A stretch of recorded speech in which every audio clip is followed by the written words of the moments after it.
So when it comes to Tyler Perry's latest films or projects, we have Duplicity that came out earlier this year. I did see the film and I thought it was decent up until the end. That last 10 or 15 minutes really did rub me the wrong way. But when it comes to the 6888, which released December of 2024 on Netflix, I really did enjoy that film. I thought it was great. I think that everybody that was involved in that project should be proud of themselves, of course, including Tyler Perry. Did a great job, sir, so 2 thumbs up right there. I even gave the movie an 8.5 out of 10. Yes, an 8.5 out of 10, and I have the receipts right here. So if I were to rate the 6888 out of a 1 out of 10, I would give this film a solid 8.5 out of 10. Yes, an 8.5 out of 10. So the only reason I say that is I don't want anyone in my comment sections just coming in this video saying, oh, Brandon, you're a Tyler Perry hater. Why you hating on that man? Why you hating on the black filmmaker? You never like any of his films. All you do is pull out the bleach, pull out the comment,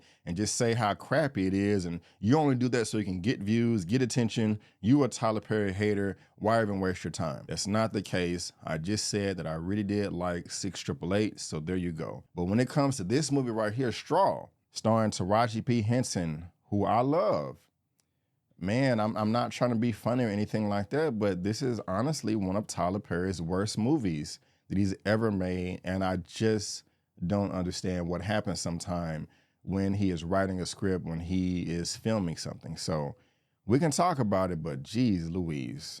My name is Brandon Keith Avery, and this is just my opinion.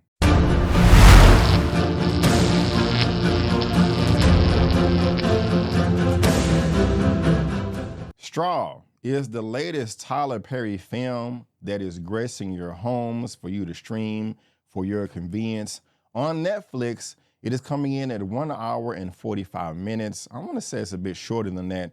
And it doesn't say rated R, but given the context, given some of the profanity in the film, I will say that it's rated R or TVMA. And of course, this has been written and directed by Mr. Tyler Perry. But let's just talk about a few other films just so you can have an idea of how I feel about the man. I did not see She the People. I do want to see that. And I tried to watch an episode of Beauty in Black, but it just was too much for me as far as bad acting is concerned. But when it comes to everything else, okay, Tyler Perry's Divorce in the Black, I really didn't care for that one. We also have A Fall from Grace, which I thought was horrible. I don't think I saw a Madea family funeral. Acrimony I thought was trash. But going all the way back, Madea Goes to Jail, I think I had fun with that one. And also Medea's Family Reunion. I thought Meet the Browns was funny. I did like Daddy's Little Girls. I did like Why Did I Get Married? I did like Why Did I Get Married Too? And I also like The Family That Prays. The Family That Prays is one of my favorite Tyler Perry movies to this date. I think that is fantastic. We had Kathy Bates in that film. We had Sanaa Lathan.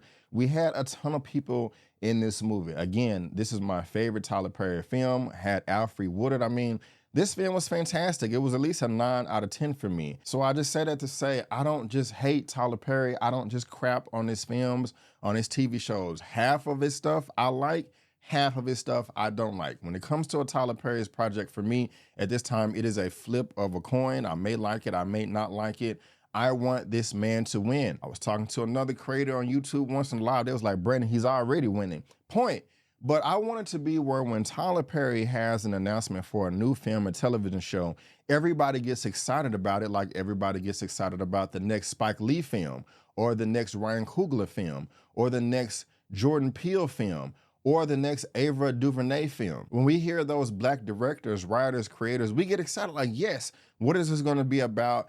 I'm gonna show up no matter what, just cause. And I love that. That's not the case with Tyler Perry. Sometimes it's like, oh, I'm excited. Sometimes, oh, here we go, another Tyler Perry film. And so with this movie, Straw, the trailers did not look great. I will be honest, I saw a bunch of people on TikTok ripping it to shreds, like, oh, here we go again. But I really did want to like this movie. I really wanted to go in with an open mind and be surprised and be like, you know what, Tyler Perry and Taraji P. Henson, they knocked this out of the park. So those are my expectations. That's how I feel about Tyler Perry, the gist of it. So before I get into all the nitty gritty, before I talk about all my likes and dislikes, let me tell you exactly what this film Straw is all about. A single mother navigates a series of unfortunate events, leading her down an unforeseen path where she becomes embroiled in a situation she never envisioned, finding herself at the center of suspicion in a indifferent world. So when it comes to things that I really did like about this film, we have a recognizable cast, people that you are familiar with. First, we have Teyana Taylor. I know a lot of people are a fan of her. And of course, we also have Taraji P. Henson, which I said is a phenomenal actress. I do get excited for the most part when she does have a new project. But before that, we have a character by the name of Nicole, played by Miss Sherry Shepherd. She was my favorite character in the whole movie. She was smart, she was patient, she was able to control her emotions. When it was her job to step up to the plate to sort out a bunch of mayhem and chaos, I thought she did a pretty decent job. If I saw this woman out in public, I know that she would have my respect. She just seems like a nice, wholesome woman that has her head on straight, of a bank manager that just wants to do her job to the best of her abilities and get home at the end of her shift so she can be with her loved ones. There's nothing wrong with that at all. Someone else that I did like in this film is Teyana Taylor. Not her entire character. There was one moment in the film that really did stood out to me. So I said, okay, this makes actual logical sense. She's using her brain when all the odds are against her. She is standing 10 toes down and be like, no, no, no, this is not the situation. You are assessing it in the wrong way. Here are the facts. Let me lay them out for you. Doesn't that make sense? Now, I did not like her character at first. I hated her. I thought that she was the type of woman that never wants to take accountability, that doesn't take responsibility for her actions and just makes excuse after excuse after excuse. Like, oh my gosh, no matter what happens to this person or what they did, we have to feel sorry for them just because they're a Black woman. That was how I felt about her character at first, but we got somewhat of a second introduction of her character as she is Detective Kay Raymond. She is a hostage negotiator. I was saying to myself, okay, like I said, I respect that. You're using your brain, you're using your noggin, you're using deductive reasoning. I did not think about this point until I heard you say it verbally. So great job right there. I liked her character in that moment. Other than that, not so much. So I like Sherry Shepherd's character, Nicole, and in this moment, I did like Teyana Taylor's character, Detective Kay Raymond, in this role. But guys, that concludes everything that I did like about this film. Everything else I thought was an abysmal mess. In the very beginning of this video, I actually said this is one of the worst Tyler Perry films that he's ever made, and I say that with no exaggeration. It's no hyperbole. It's like the man is not even trying, and I don't understand because he has the capability to make good product because I praised him on all of his greatest films earlier. This movie was a pander fest to Black women, wanting us to feel sorry for them no matter what, taking no accountability, not looking at the decisions that they could have made to put them in this predicament. Yes, there are a huge series of unfortunate events that happens to our main lead, Taraji P. Henson, in this film, Janiyah. That are just crazy, bonkers, just the worst of the worst. It is a literal nightmare come to life. But that does not excuse her behavior to respond in the way that she does. And then how Tyler Perry wrote a script to where we're supposed to feel sorry for this character or have the whole world do so just seems phony baloney to me. It's very, very annoying and frustrating. Yes, we know that every day is not sunshine and rainbows. We know that storms do come every once in a while. Everybody has a bad day. Everybody has a bad week. Everybody has a crappy month or year every once in a while. But what makes this movie so bad to me is with these realistic, unfortunate events, and when I say realistic, I'm pushing the envelope just a bit. Because yes, these things can happen to a person, not often, but they can happen, but they cannot happen all at once. That is just too unrealistic to me. Tyler Perry just really jumped the shark with all the crap that hit Janiyah at the very beginning of this movie. And I say beginning, guys, if you can survive the first 10 or 15 minutes of this movie, go ahead and watch the whole movie. But the very beginning of this movie is like a hurricane avalanche of just BS that stacks up into her life over and over and over after again. As soon as she leaves one tragedy, another is hitting her in the face. It's like this woman cannot win whatsoever, to the point to where it's comical. At one point in time, I don't even think I made it to 10 minutes in this movie to where I was watching it in this very seat that I am right now on this monitor. I was pressing pause and laughing at all the ridiculousness that was happening to this character. It was just so outlandish and over the top to where you're just gonna be saying to yourself, like, this will not happen in a million years. I mean, it is a true trauma dump, real talk. This is like Precious Part 2, minus all the sexual abuse, but it starts out as, okay, man, this woman is waking up. She has no privacy. Music and sound is seeping through the walls. She has no air conditioning. She has no fans. She has no money. She's being thrown out. Her daughter is sick. She meets a racist cop. She's being ran off the road.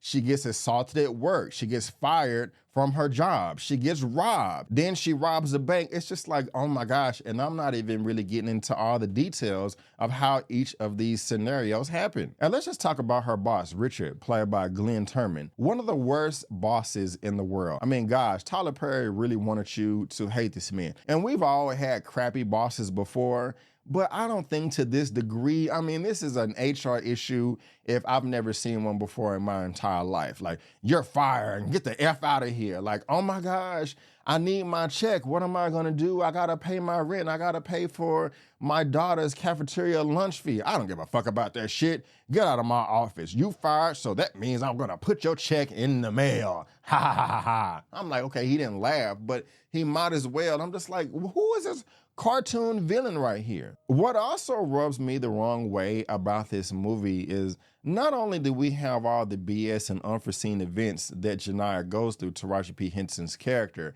it is the reaction of the supporting cast, the surrounding actors and actresses that's just too unbelievable as well. I don't want to spoil anything here. I'm just going to talk briefly about some things that are actually in the trailer because we know she robs a bank. But there is a scene to where a black man grabs a glass bottle and throws it at her feet and it breaks and shatters, creating a big mess.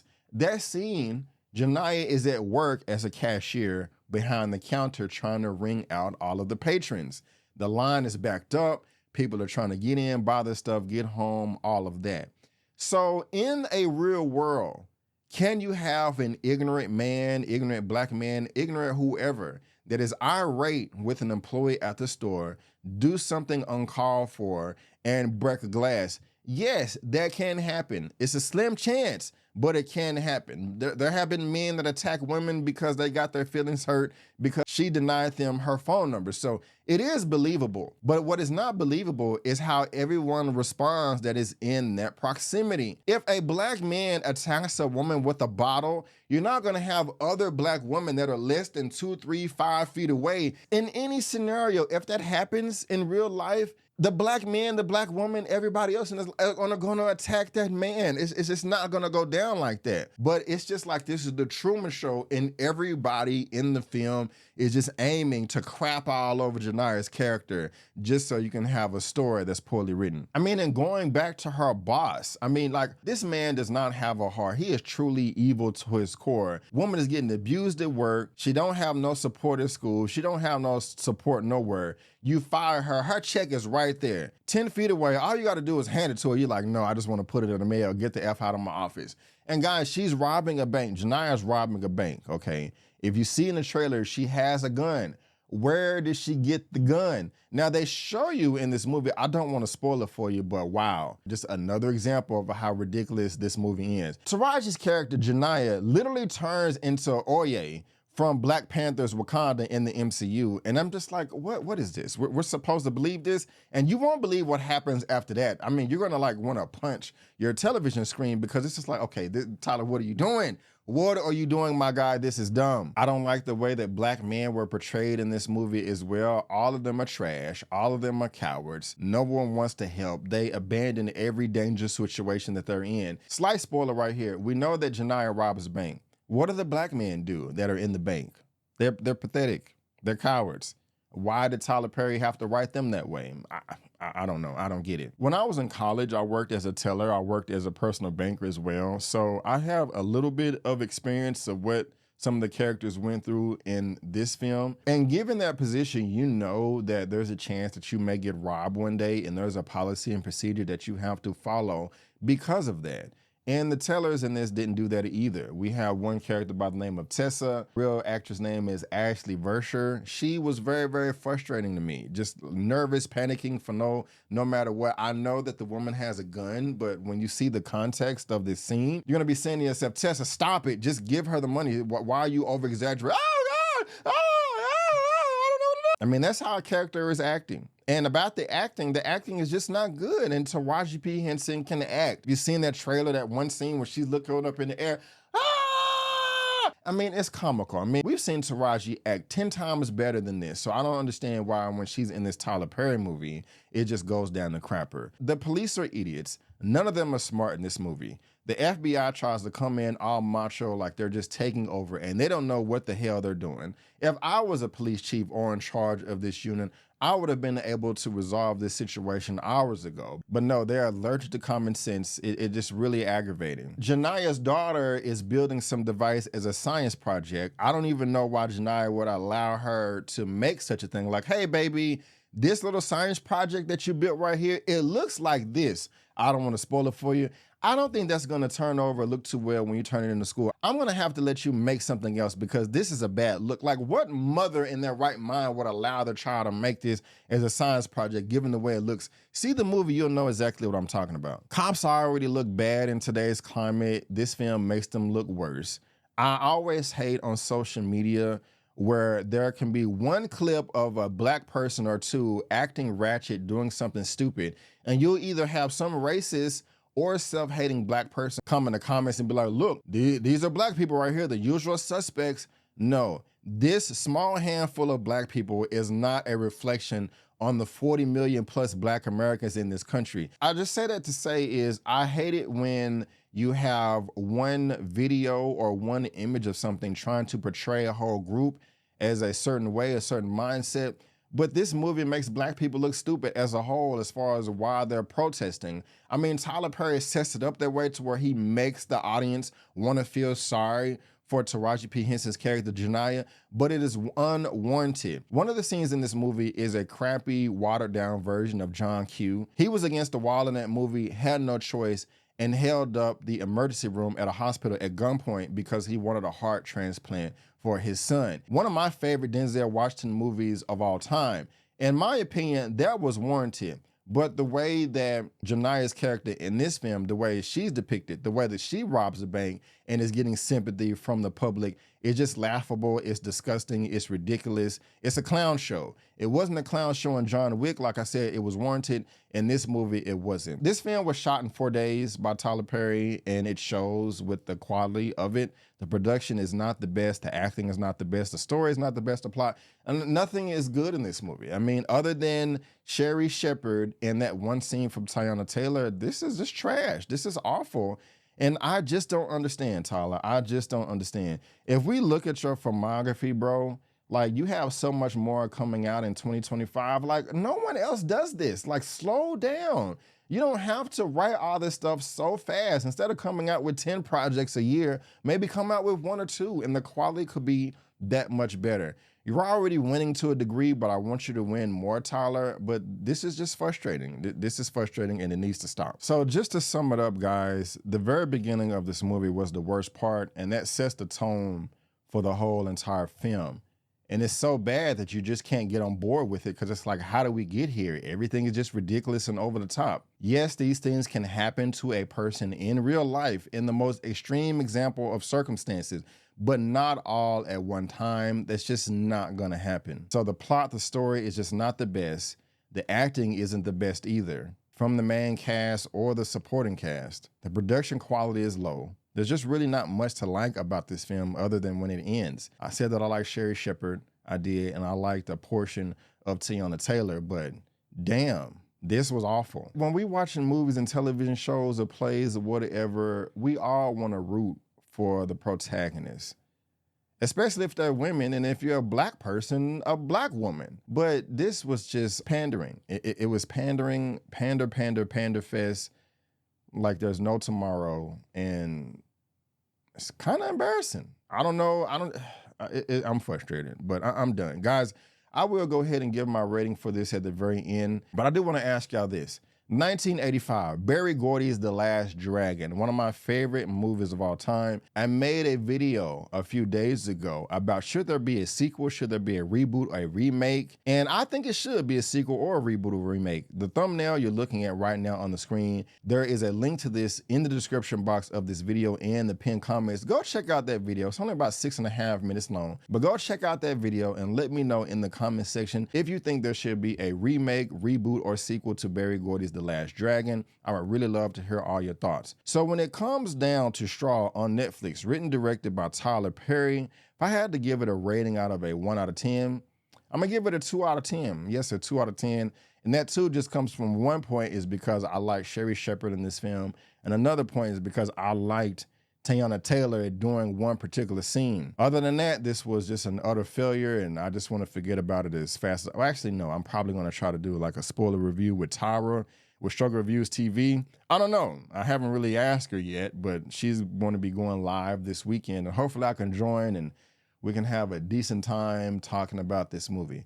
Guys, again, I just want to thank you so much for tuning in. And before you go, don't forget that I'm B. Avery. That's just my opinion. Peace, and I'll see you next time.